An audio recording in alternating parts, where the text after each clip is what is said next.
this game was impressive. And since we didn't have our best player, it's actually more sweet. Here's the review.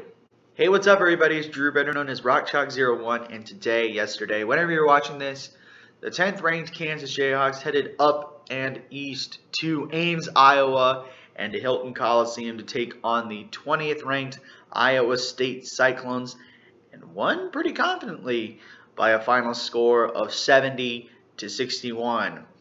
Yeah, so before the game, it was announced that both Agbaji and Remy Martin would not play in the game. Remy Martin was dealing with the knee injury. Again, he re-aggravated it. And Bill Self, he was around 60 to 70% on that knee. So sitting him was probably the best option in a way. But the big news was that Agbaji would not play and would not travel with the team due to COVID health and safety protocols. And honestly, I thought we were going to lose when I heard that news, but some guys stepped up and played like big boys against a ranked opponent in a tough environment and won confidently by 9. So good news there.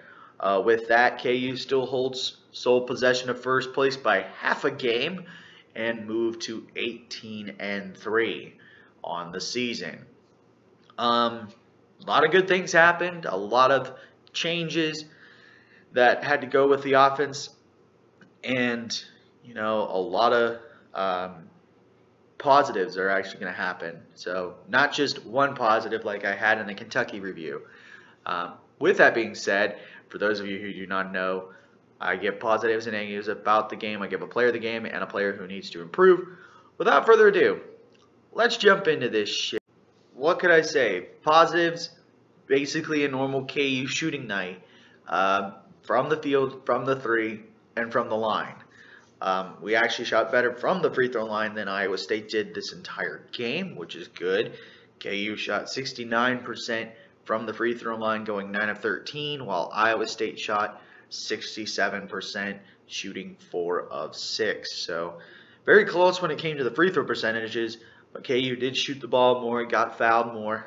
But other than that, KU's shooting night from the field was probably the best I've seen in a while.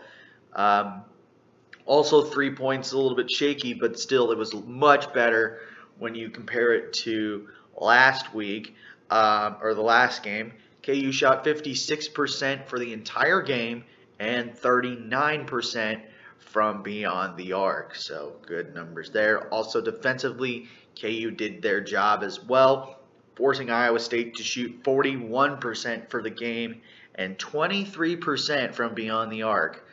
And I know a lot of Iowa State teams can shoot from the three-point line, so only forcing them to shoot 23 for the entire game is good. I mean, even in the first half was a lot better, because KU forced them to shoot 38% in the first half, and they only went 1 of 9, which is 11% from beyond the arc, and they went 50% from the line.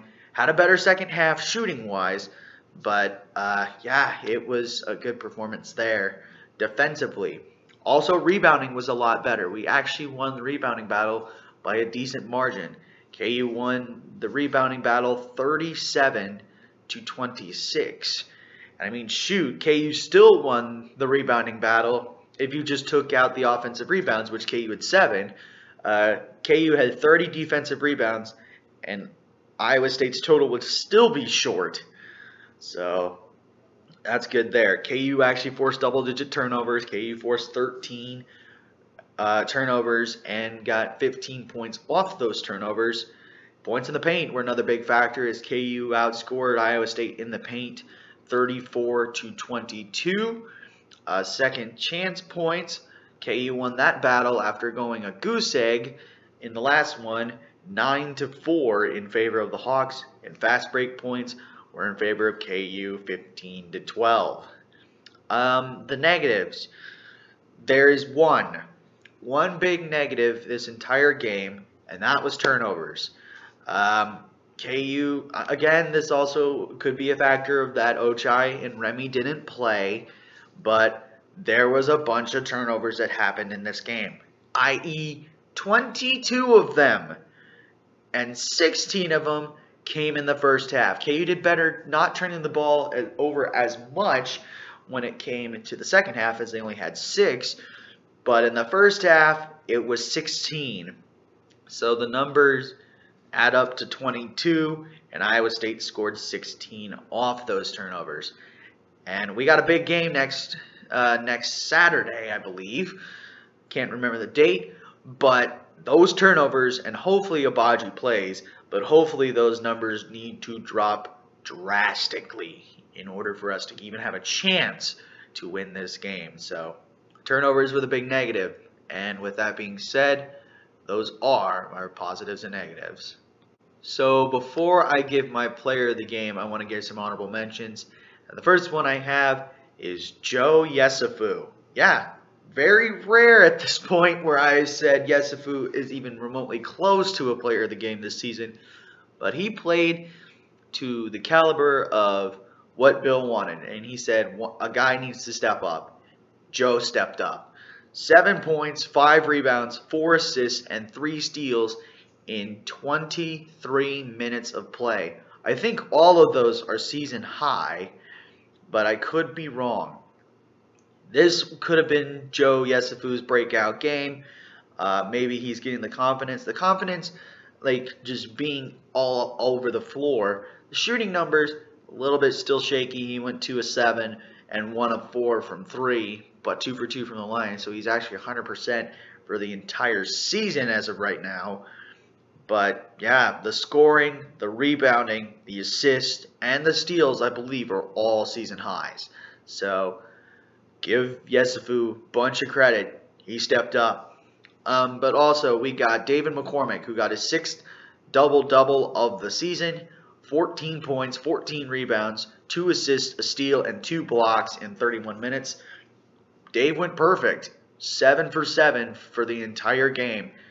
But that should be normal for David, hopefully, as we go down the road. But my player of the game is Dejuan Harris. Where was this? And I believe this is now a new career high. 14 points, 2 rebounds, 8 assists, and 4 steals in 38 minutes. Dejuan had an incredible game. Just the turnovers were a little bit shaky, but other than that, 6 for 8 from the field, 0 for 1 from 3, and 2 for 3 from the free throw line. A good all-around game for Dejuan Harris. Helped this team to victory, and he also had some members of the supporting cast do their jobs, and ultimately KU got the win. So yeah, Dejuan Harris is my player of the game. Player who needs to improve. This is tough because there's 3 guys that honestly struggled to even get remote minutes at all. But I'm going to go with Mitch Lightfoot. He struggled in this one, only 2 points, 1 rebound, and 2 turnovers in 8 minutes.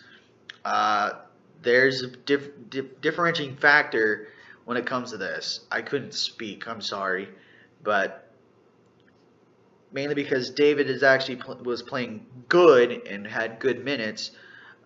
Mitch wasn't seeing much time on the floor, and anytime he did, there was a little bit of trouble with him when it came to that. So there was times that Bill had to sub him out real quickly, and that's what happened. And he didn't shoot very well either, 1 of 2 from the field. And the 3 turnovers were a struggle because a couple of them were fouls, and then one of them, he had the ball and he just lost it. I mean, shoot, there's a couple times where he turned over on that possession where either he walked and they didn't call it, which it was, and then he double dribbled and they didn't call it. So a lot of things went wrong for Mitch in the game, but hopefully that's just a little bit of a fluke and that can get better. So with that being said, my player of the game is Dejuan Harris. My player who needs to improve, Mitch Lightfoot. And that's going to do it for my review of KU versus Iowa State. Again, the final score, Kansas 70, Iowa State 61. Leave a like, comment, share, and subscribe. I'm actually surprised that we're getting very close to my 100 subscriber goal that I had set for last year, but we're only 12 away. So anyway, push that notification bell, tell your friends about these videos, and I should see you again for the next review as KU heads back to Allen Fieldhouse to take on a conference championship contender in Baylor. So hopefully KU comes out with a win. If not, then Big 12 title implications are up in the air. But until then, have a good day. Never ever bring exotic dancers to the field house, and I'll catch you on the flip side. Peace.